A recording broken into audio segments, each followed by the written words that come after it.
Journeys of Hope. Life is a journey, and this is your spiritual passport. Where will the journey take us today?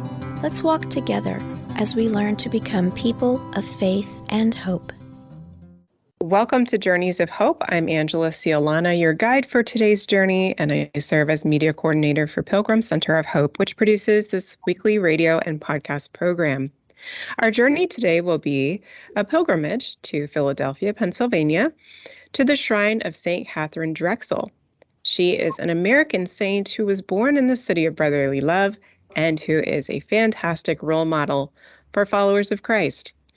On today's journey, you will explore the shrine and its history in Pennsylvania, hear about the life of Saint Katharine Drexel, and learn about how she can teach, encourage, and inspire us today. Joining us is Father Dennis Gill, Rector of the Cathedral Basilica housing this shrine. Hello, Father Dennis. Hello, how are you? Very well. So glad to have you on. And also joining us is Gina Ingiosi, Associate Director of Saint Katharine Drexel Shrine in Philadelphia, Pennsylvania. Welcome, Gina. Thank you so much. So happy to be here. All right. Well, we're glad to have you both. And before we dive into everything available at the shrine, I know there's a lot of history behind its location as well as how it came to be there in Philadelphia. So Father Gill, if you could start us off and maybe give us a little bit of background about how the shrine came to be where it is today. Angela, I'm happy to do that. I also want to say beforehand that I'm happy you're giving us this opportunity to make the shrine of Saint Katharine Drexel better known to people in an area larger than the city of Philadelphia. This is really wonderful. So this is the story. Saint Katharine Drexel is a Philadelphian, and she founded a religious community, the Sisters of the Blessed Sacrament. And they early on established their headquarters, or mother house, as they would call it, in what is known as Bensalem, Pennsylvania. When the mother house was first built by Mother Catherine, that area was called Cornwell's Heights. But over the years, the jurisdiction has changed its name, although many people still refer to it as Cornwell's Heights.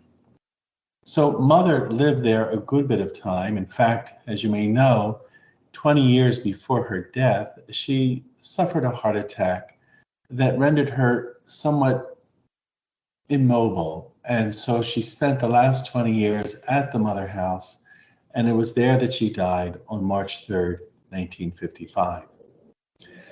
Mother was buried there. In fact, because she was the foundress of this community, there was a spot within the mother house that was pre-designated to be her tomb.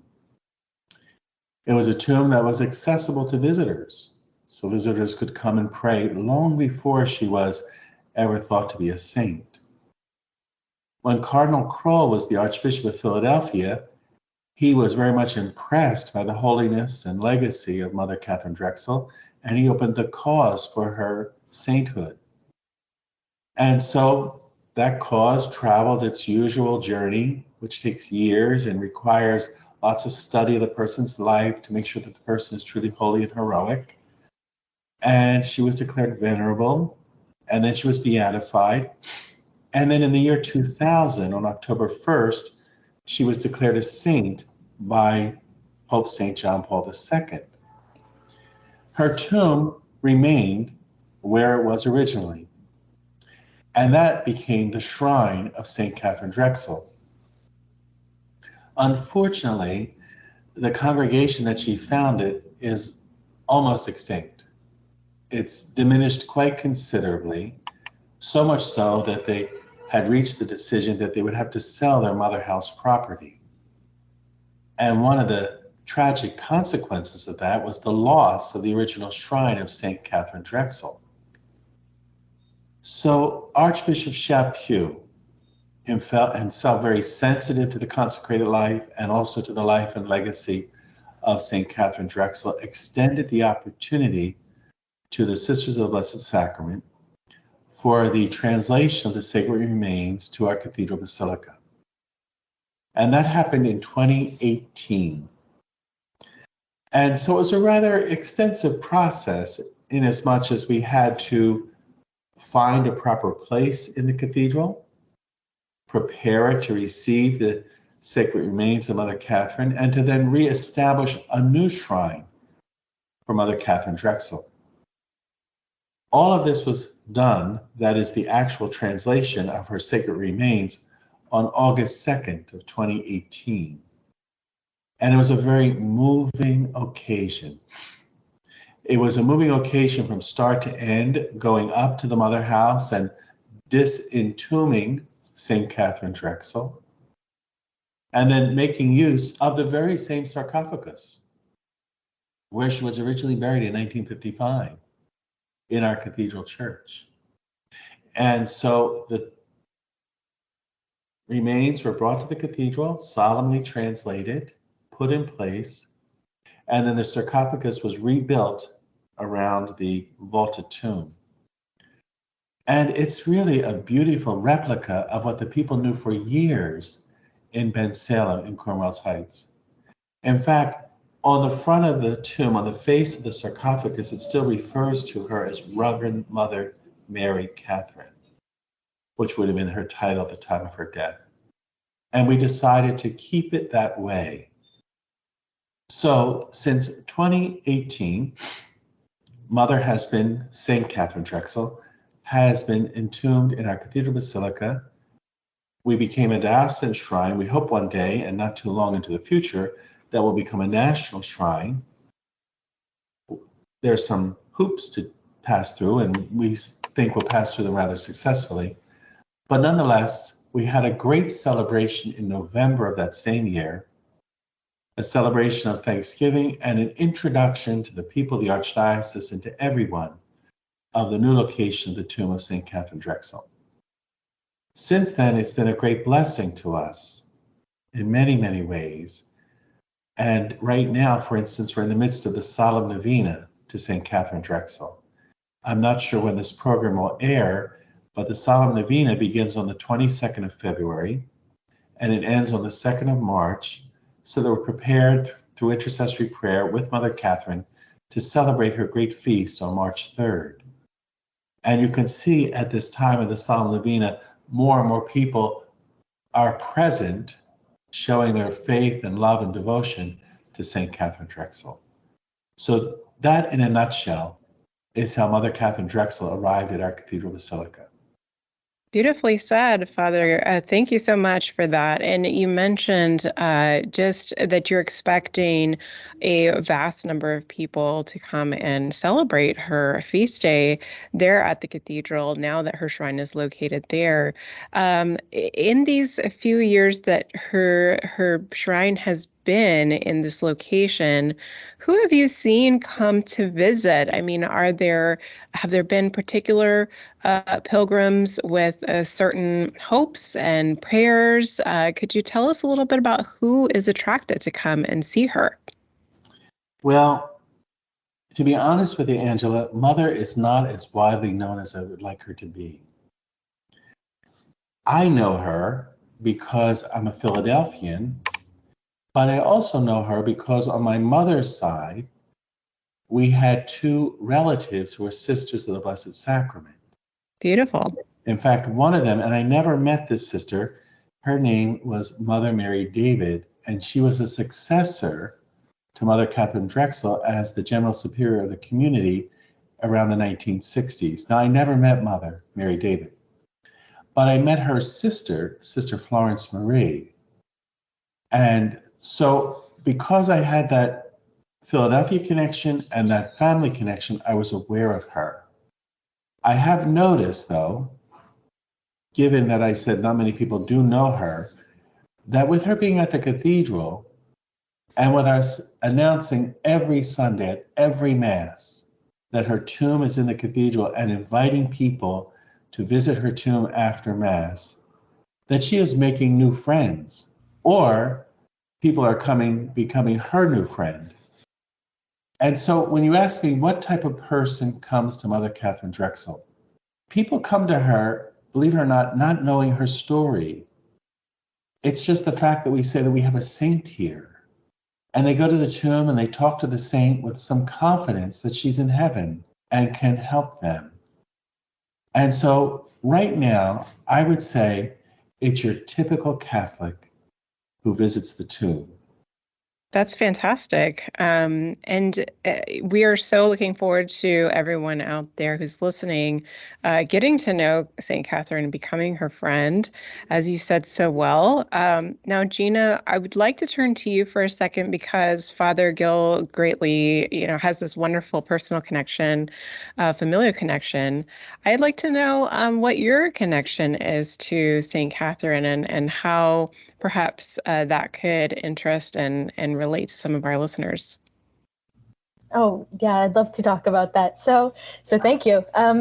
So growing up, again, also in the Philadelphia area, before she was a saint, Mother Katharine Drexel at that time was, if not a household name, certainly Catholic school classroom name. So she was someone that I remember being very proud to be able to have a shared heritage with, a shared geographical connection to. There's, and I'm sure many cities are like this, so I'm not saying other cities are like this, but Philadelphia loves its hometown folks. So when her cause was being presented and this opportunity to promote the beautiful life and legacy of Saint Katharine, when it was clear she might be on her way to sainthood, was just a swelling of pride and of excitement, but honestly, not really getting deeply into the details of her life. It was just that she was from here, that she had founded schools, and that was enough. But as I've gotten older and getting to know her story and, of course, the mission and the charism of the Sisters of the Blessed Sacrament, it is such a powerful story for me. So I think that it's the life that she's led that's really caused that deep connection to come into play, and the little details that I'm picking up the more that I get to know her. But someone who was born into such privilege, capital P privilege, and who enjoyed it in her youth, enjoyed playing dress up, enjoyed having a lot of attention, when she was a child, and then deciding that the plight of oppressed peoples so weighed on her that she threw all of that aside and then followed her calling to the very end, and with every decision that she made, lavishing so much love and attention on everyone else, and then at the same time really taking that vow of poverty very seriously. And those are parts of her story that really, I think, help me to connect with her. I find that's that total gift of self is something that is, for me, that I hope to aspire to. But I also just think her ministry and the decisions that she made in her life and the work that she chose to do and felt called to do, for me, I think is a great in to connecting with her and her story. Fantastic. Well, we'd like to draw more people over there to have their own personal connection with her. And so I'd like to ask you both to help us understand what it is that we would be able to see and experience there at the shrine inside the cathedral in Philadelphia.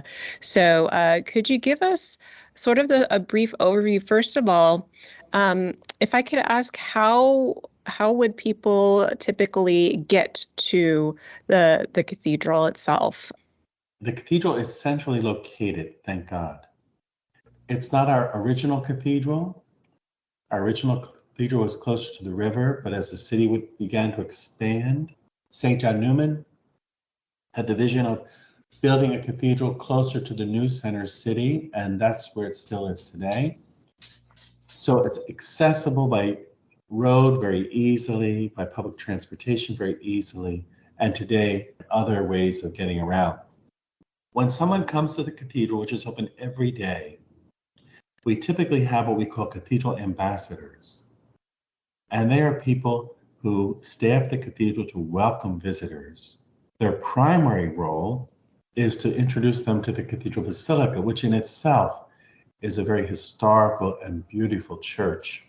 And their additional role now is for them to take people to Mother Katharine Drexel's tomb.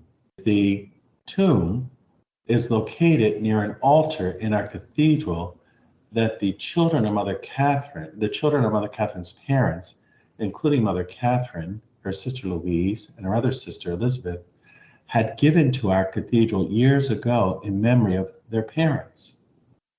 And so a statue of Mother Catherine was placed at that altar, I think, around the year 2000.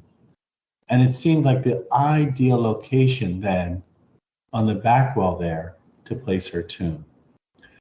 I say that because it makes it very easy to find, and also it's a beautiful place to be quiet and pray. It's just set off enough that you feel right there in an easy way to have conversation with Saint Katharine Drexel. So we're still working at developing the shrine. We're just a relatively new shrine. And so things will improve with each year and with each of your visits, those of you who are listening. A sign that is on its way, that will be on the wall looking at the shrine to the left, will be all the important dates in Mother's life. Her birth, her baptism, her religious profession and founding of the Sisters of the Blessed Sacrament, when she was beatified, when she was canonized, and the translation date to our Cathedral Basilica. That sign is coming shortly. But the shrine is easy to find. So you mentioned what I believe is referred to as the family altar. Is that correct? Yes, there's an altar in our cathedral that the Drexel children had donated to the cathedral in memory of their parents. So that's another beautiful thing to be able to experience there at the shrine as well. Could you just tell us a bit more about the cathedral itself and any particularly interesting items that we should look for as pilgrims when we come and visit? The cathedral is a place that everybody should come and visit for lots of reasons. First of all, it was constructed during a very unique period in Philadelphia history when there was a terrible anti-Catholicism in place. Nicknamed the Know Nothing riots, when Catholic churches were being routinely burned to the ground. And so when our cathedral was built, it was built without windows that were street level. In fact, the windows are near the roof. And the story goes that when they were constructing the cathedral, they asked people to throw rocks or baseballs to see as high as they would go without breaking windows, to see where the windows should be placed. So it's a historic building for that purpose, but then it's architecture. It's a beautiful, beautiful Roman architecture, and it's exemplars in the city of Rome, a church in the city of Rome. Now, it was renovated in the mid-1950s in a really magnificent way. The sanctuary was enlarged, and the entire cathedral was renovated, and a chapel in honor of Our Lady of the Blessed Sacrament was attached to it. Aside from its architectural beauty and integrity, there are many wonderful things that have happened in our cathedral. Aside from the praise and worship of God every day with the Holy Eucharist, many saints have visited our cathedral. St. Francis Cabrini, Saint Katharine Drexel. It was erected, not completed, by a saint, St. John Newman. St. Teresa of Calcutta spoke in our cathedral. Pope St. John Paul II visited our cathedral. I mean, it is the cathedral of saints, and these are the known saints. We don't have any idea of the unknown saints that have been passing in and out of our cathedral. It was also the place for the 42nd, I think it was the 42nd International Eucharistic Congress. It was also the site in 2015 of the visit of Pope Francis at the conclusion of the World Meeting of Families. It's recommended on many levels as a place to visit. We're very, very proud of our strong liturgical tradition at the Cathedral. And so I would invite all your listeners to plan this summer to make a trip to Philadelphia and visit our cathedral and the shrine of Saint Katharine Drexel. That's fantastic. Thank you for sharing that. And since you mentioned the liturgical and sacramental life, what kinds of sacramental opportunities are offered on a regular basis there at the cathedral? Our cathedral, because it's the mother church of the Archdiocese of Philadelphia, is open to everyone in the Archdiocese for the celebration of the sacraments. Now, of course, every Sunday and every day we have the Holy Eucharist. We have the Sacrament of Penance and Reconciliation every day, Sunday and every day of the week. Baptisms, wonderful. We have a very vibrant Christian initiation for adults community. Our catechetical sessions are 40 and 50 strong each week. Last year we had 23 people coming to the church. So the cathedral is just a great place. It's outreach ministry, strong. And the fact that we have a saint who is entombed in our cathedral is just the bonus we could never have imagined. So in fact, she becomes a sign to us that all of our good works are for the glory of God and the promise of heaven. And Gina, you spoke about how Philadelphia loves its homegrown folks. For those who haven't visited Philadelphia, what is it like? And just give us, really, for those who may be interested in making a pilgrimage, to this fantastic place, it's good to get a sense of what we should expect. Absolutely. So, unapologetically biased. And I've lived, when we were discussing and chatting a little before this, saying that I moved around quite a bit, and I love all the different cities that I've lived in. So I'm just universally biased. But for Philadelphia, I think that it really is one of the major cities that still manages to hold on to a neighborhood feel. And not just one neighborhood, because everywhere that you go in Philadelphia has a different distinct character and personality and flavor to it, including Center City. So it doesn't just sort of break down into a bunch of businesses and it has you could be in any anonymous city in USA. It really has a feel to it in the architecture of the buildings, in the cobblestone you see in a lot of the historical parts of Philly, and of course in the people. So Philadelphia has that reputation for being quote unquote real. It's a real city. So you get people unfiltered, and I love that. I think that there's nothing better than really getting to encounter people just as they are, and that is what you have in Philadelphia. I'm not in the sort of over excessive or overly or excessive rude or anything like that, but that there is very much come as you are and be how you are all over the city. And being in Center City, essentially, Father, would you say that that's where we would kind of situate the cathedral? Absolutely, right. Yeah. Right in the heart of it. You have such a wonderful mix of different cultures and ethnicities, as again, you might find in any number of cities, but that you also have almost a highway straight into history because of the connection right to the art museum, right down the road. And of course, being right on the cusp, essentially, of historical Philadelphia as well. So you have that feel of a city that's at home with itself. It's just very much a center of life that's at once vibrant and bustling and new, and a lot of areas being built up in the city, and a lot of new opportunities and building and infrastructure being laid down, as well as a city that is very well established, that has a very deep history. That's history goes into the roots, obviously, of the entire country as well. So I would absolutely expect a lot of activity, a lot of people, a lot of hustle and bustle, a lot of beautiful parks. I don't think that that's something that people would maybe initially think of when they think of Philadelphia, but right across the street from us, we have Love Park and we have the Amour Park Love Sign. And it's a wonderful opportunity to kind of sit and watch the city go by.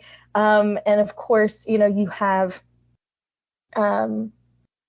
right in that, I'm trying to think, right in that circle, you have all of these really beautiful buildings, and you're just a stone's throw. That's not true, but you're pretty close to City Hall, which is the largest city hall in the U.S. And is just also picturesque and very impressive and exciting. But again, very hometown feel. And I think that that would be something that they would experience then also if you go into the cathedral, where all of the side altars each have their own identity, their own presence. They give you opportunities to reflect on and take in different kinds of messages and spiritualities. And then at the same time, within this big, beautiful cathedral basilica that just makes, I think, as beautiful as it is, as just massive and absolutely impressive, still manages to feel very homey. Well, that's something that we are definitely looking forward to learning about Saint Katharine herself and meeting more of her personality in our next segment. So friends, you're listening to Journeys of Hope. I'm Angela Sealana, and I'm here with our friends from the Shrine of Saint Katharine Drexel in Philadelphia, Pennsylvania. After this break, we'll continue our journey and learn about this beautiful American saint and what she can teach us today. You're on the everyday journey of life, and sometimes it's tough to keep hope alive. Well, that's why Pilgrim Center of Hope is here for you. Not only does Pilgrim Center of Hope provide you programs like Journeys of Hope, but did you know you can also find other helpful media productions from Pilgrim Center of Hope on our website, pilgrimcenterofhope.org. Every first Friday, take an audio retreat with Jesus called Meet the Master. Every third Thursday, have a social with the saints, and our new quarterly series, Who is the Man of the Shroud, meets at the intersection of faith, true crime, science and medicine, history, art, and much more. Find it all at pilgrimcenterofhope.org or on your favorite podcast app. And keep hope alive in your daily journey. Pilgrim Center of Hope, guiding people to Christ.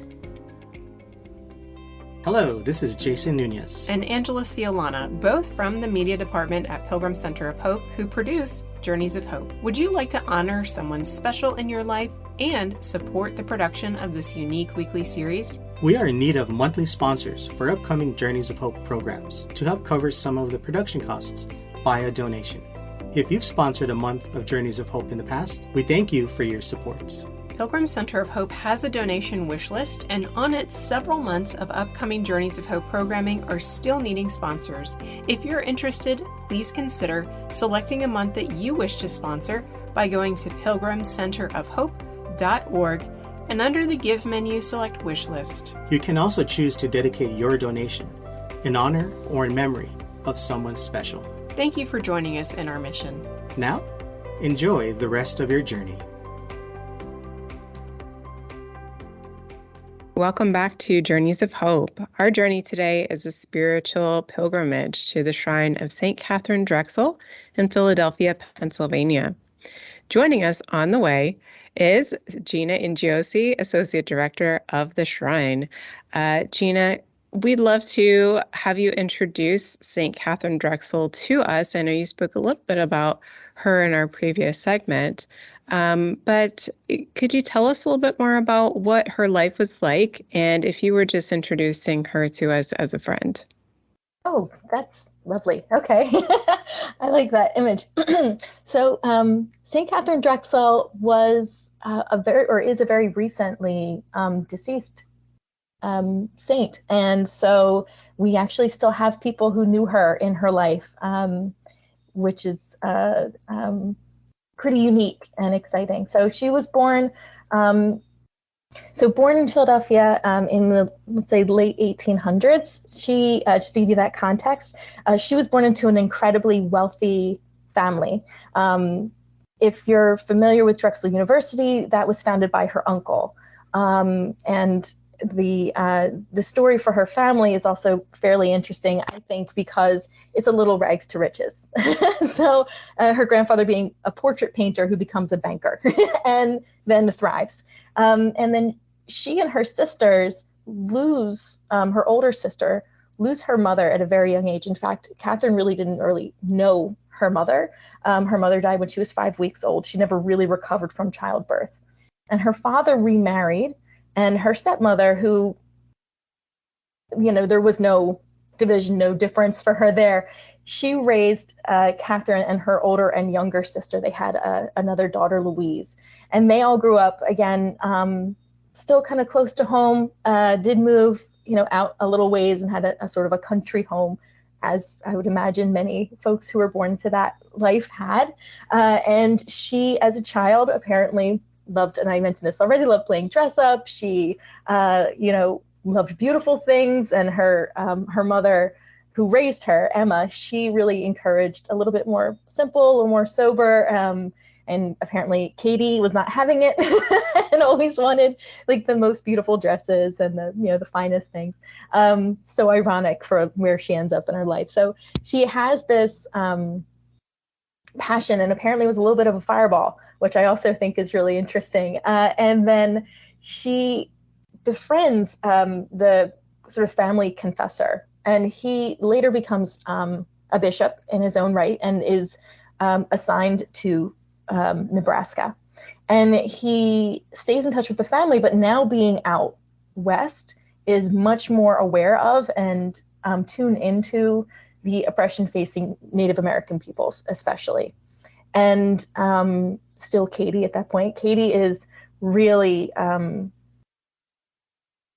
pulled in by that story and moved.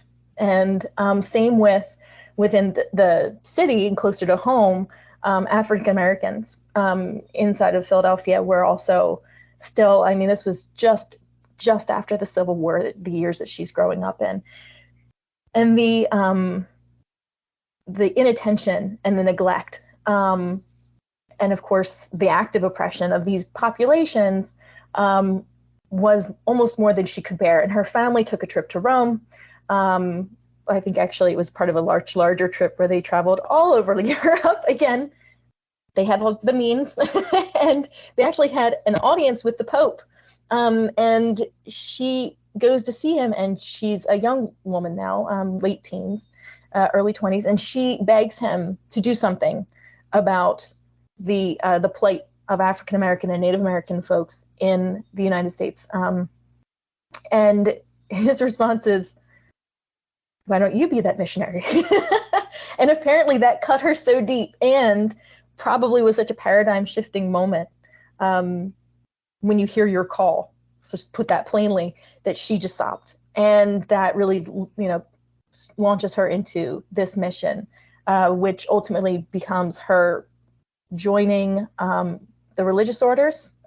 She, I think, originally began in the Sisters of Mercy, just so that she could get into the religious life, and then founds a separate order for the Sisters of the Blessed Sacrament, and becomes so committed to the vow of poverty that she was known to have, her clothes were just mended on top, patched on top, like her shoes patched on top of patches, and that she would give the children in the schools that she was founding, nice fresh stationery and school supplies, and then she would take their old pencils and she'd wear them down to the nubs. You see these pictures up on our website of these pencils that are just an eraser and a tip.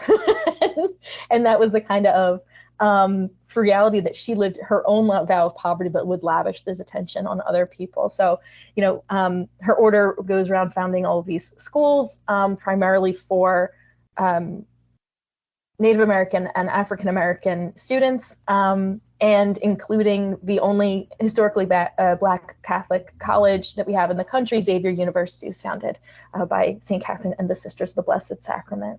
And so if I were going to introduce her to my friends, I might say, this is my friend Catherine, or maybe I would be bold enough to say Katie. She's a real sweetheart. She never thinks of herself, and she will go 100% in. And of course, because anytime she went to sit at these schools, she's reaching, all of this opposition against giving space to buying land for peoples of color. And she will 100% throw herself into being in your court, especially for those of us who need it the most. Well, she sounds like a friend that I think every one of us would want to have. Sounds like she had connections, and she had that drive and that spirit of helping people and putting herself last. And it's really an inspiring thing, the way that Saint Katharine Drexel was able to leave, in a way, her life of comfort and luxury, really, to help the people that were not just poor, but also oppressed, right? So, yeah, so that's a fantastic summary and introduction. Thank you.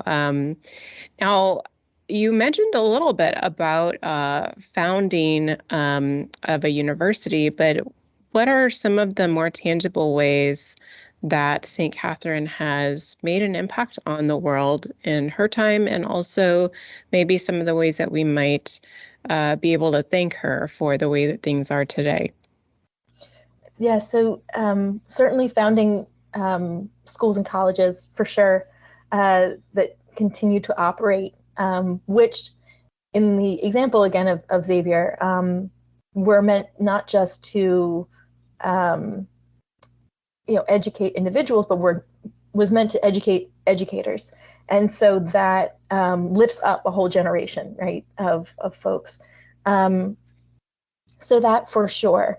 I think that the legacy, as I'm seeing it, of the Sisters of the Blessed Sacrament, which Father Gill did point out, is an order that is diminishing, or has been diminishing the last few years, is still very much that Eucharistic spirituality. And it's probably even more intangible than the effects of the education that generations received because of the sisters, because of the funding from Saint Katharine Drexel and her sisters as well, also supported these causes. That I think is probably going to be the most lasting.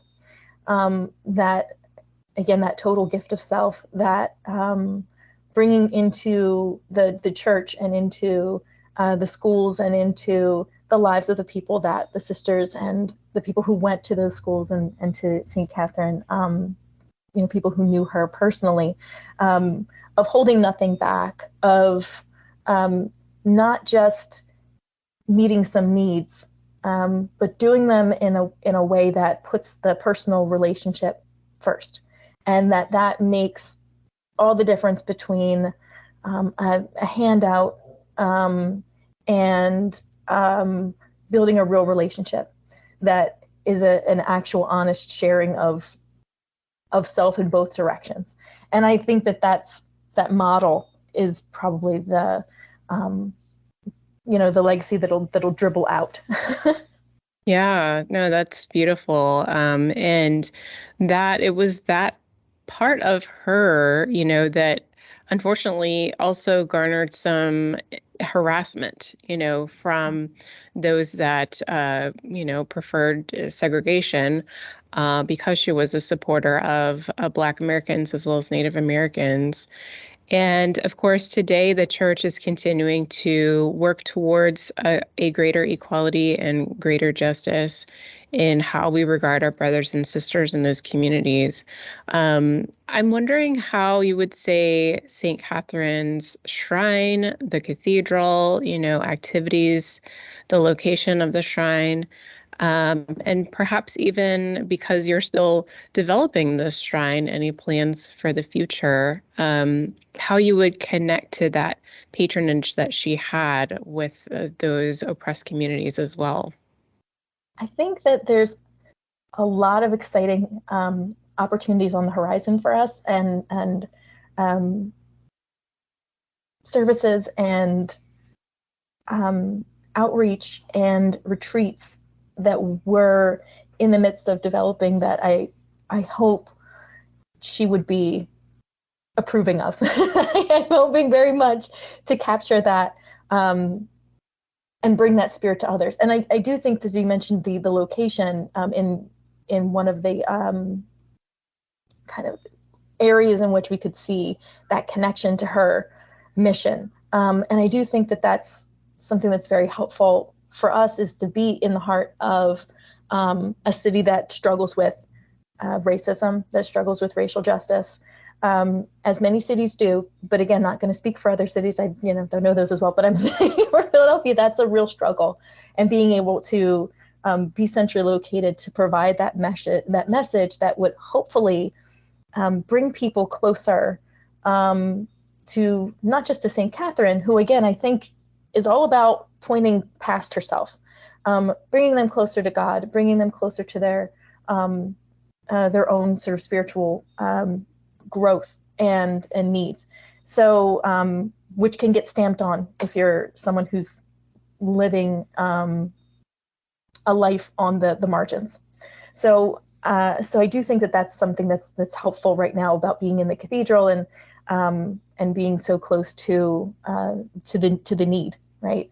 I will say that, coming down the road, what we're hoping to do is to partner more with specific parish ministries, with other archdiocesan offices, specifically the Office for Black Catholics, and just trying to make sure that that Catharine's work continues, and being able to see the shrine as a shrine, which is a place of radical welcome for the church. It's like the welcome kiosk, like the first stepping stone for the Catholic Church, are these wonderful spaces where you just come as you are again, and you can encounter holiness within yourself and also without. So I do think focusing on continuing her mission and being a part of that as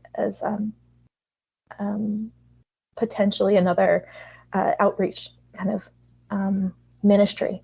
But also, I think that we'll see that she has given us plenty of reason to be inspired with just that life of simplicity, that life of calling. And I do see some retreats coming down the road for pilgrims who would be interested in experiencing that and getting to know her a little more closely. And I think especially this year, or in these years of Eucharistic revival,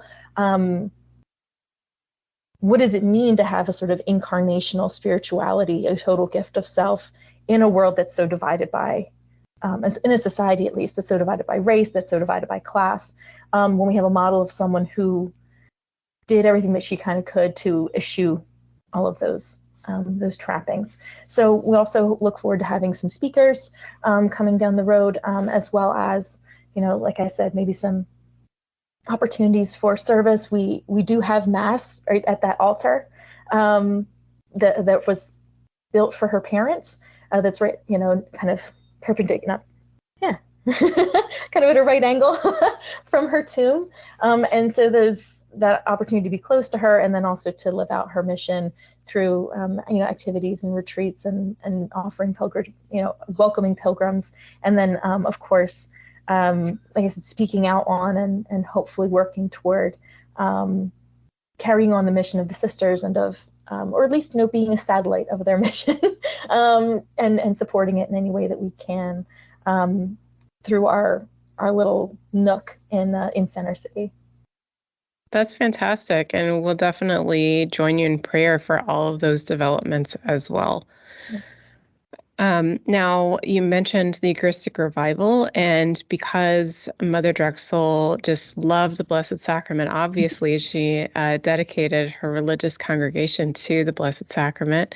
I was wondering if, so far in your journey with Saint Catherine, if she were still on earth today and she saw sort of what was going on in how, many in the church have either forgotten or not been, really introduced to the beauty and the real presence of Christ in the Blessed Sacrament.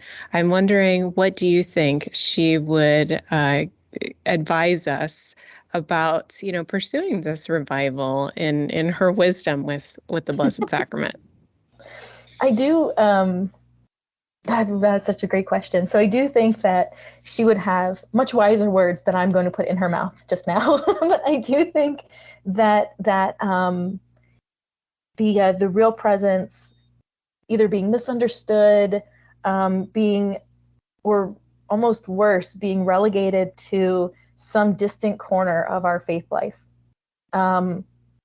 would be deeply troubling, if not just appalling, right, for Saint Catherine, because I think that for her informs everything that she does, right? Christ becoming real in the Eucharist is the invitation, the conduit, and the way in which we become the hands and feet, the body and blood of Christ as church in the world. And so if you take out that real presence, then it's just mimicry, and it's not a real gift of self. It's not a real imparting of the life of the church. And so I think that in addition to, and of course, we have St. John Newman and 40 Hours Devotion being really a part of our practice and our legacy as well. But in addition to, time spent in Eucharistic adoration, in addition to, Mass being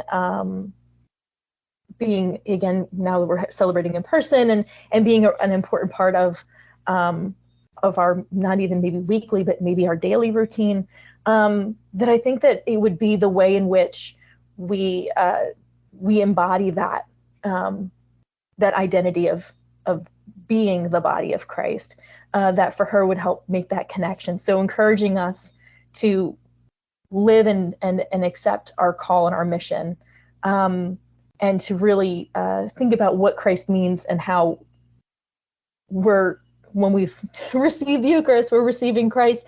That should transform us, and then really leaning into that transformation as part of understanding what it means for the Eucharist to be the body and blood of Christ, for the church to also be the body of Christ as well. So I think that would be part of how she would make us,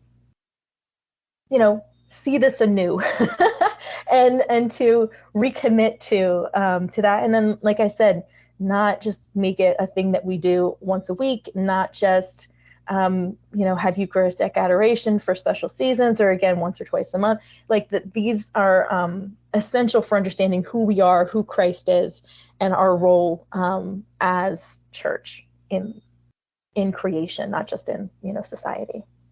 Yeah, no, that's beautiful. And I think something that really stuck out to me as you were talking is the idea that Christ is truly present in the Eucharist, and for us to receive Christ in the Eucharist makes us then real presence of Him in the world. And if we can certainly follow Him without receiving Him, and we can certainly follow Him without, we can, I guess I could say, we could follow His example, right? Of charity and working for justice and so forth.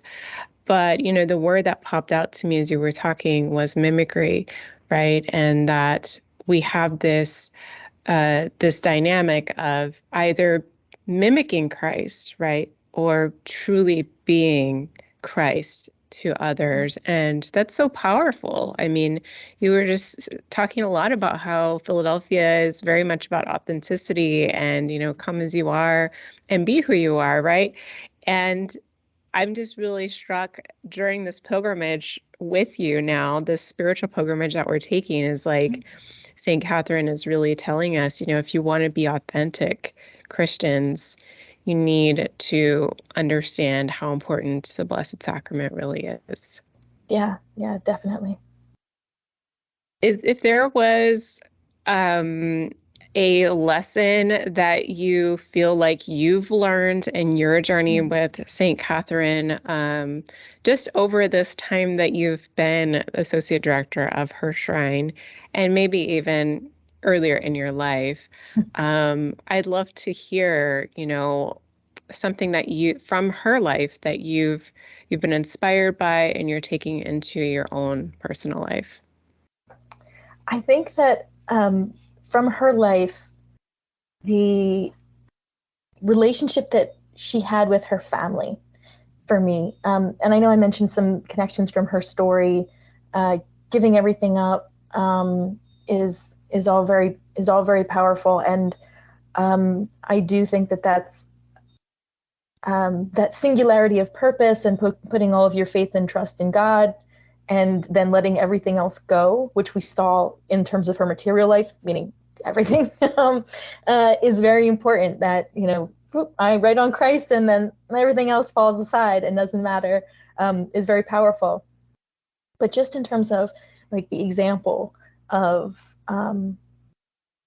the way that she operated with her family is something that I also draw a lot of inspiration from, and that I also feel like I learn a lot from. So, even though she had a very dramatic change of life direction and experienced so much difficulty early on, having, living with her uncle for a couple of years when she was a toddler, until her father remarried, and then having a new mother. And then she also got sick when Catherine was still young, and she passed away, young being before she entered the religious order. And so she had these family trials, but she and this powerful calling, and yet was still close to her family. And I just find that and because the family was also very filled with faith, and that's a wonderful blessing, and I can imagine very supportive for that kind of a powerful call. But I do think that there's something about that staying connected, not resenting, right, the family that didn't give everything away. I mean, her sisters were both very generous with their inheritance. So all three sisters inherited the interest on the family's wealth, but not the principal that was being saved in case any of them had children, but none of them did. And so that was designated for charity before Catherine's father passed away. But all of the sisters still very generous, but she didn't apparently give them the side eye. Like, why didn't you, give it everything up, right? Why aren't you living life the way I see God's mission calling me? And likewise, and same with the other, right? There's our crazy sister Catherine, and so we don't talk about her because she just went too far with her faith. There was still this kind of closeness and this understanding, and I can imagine that family support and that difference of the way that they experienced their calling and the respect they must have had for one another, really coming through then in the way that she treated everyone. And I think that that's something that's important for all of us, because we have families and friends and wherever our nest is. We're not all going to do the Catholic faith the same way, even. And we all feel called to different ways of expressing that faithfulness. And I think that getting to see her family as a family who is very called, but all in very different ways, is a reminder that we can support one another on each other's journeys, and not need us to be sort of the, carbon copy of the same kind of faithful. But they all can be just as powerful and just as, again, authentic, I think. Yeah, well, that perfectly sets us up for what we call our Jewel for the Journey, which is a tradition where we have a spiritual gem that we give our fellow pilgrims listening to reflect on throughout the week. And so for this week, we reflect on the words of Mother Drexel. And she said, "Peacefully do at each moment what at each moment needs to be done." So thank you so much, Gina, for joining us on Journeys of Hope. How can folks get in contact with you and learn more about the shrine if they're interested? Well, we do have a wonderful website, so they can go right on Saint Katharine Drexel Shrine.org and find us. And you can submit prayer requests, and you can have a candle lit. Even if you can't be here personally, we'll light a candle for you. And I am also able to be contacted directly with my Archphila email address, which is just my first and last name, G Ingiosi, GINGIOSI at Archphila, ARCHPHILA.org. But like I said, you can go right to our website and get in touch and get involved, right? You can still do and learn a lot from a distance. Fantastic. And we'll have all that information on our website as well, pilgrimcenterofhope.org. And if you're interested, friends, in learning more about our mission, our threefold ministry of pilgrimages, conferences, and media production outreach, we do welcome you to visit our website or call us at 210-521-3377. Thanks again, Gina. We appreciate you being with us. Thank you so much. And fellow pilgrims, let's strive to live each day with love, faith, courage, and hope. Until next time, may God bless you and safe travels.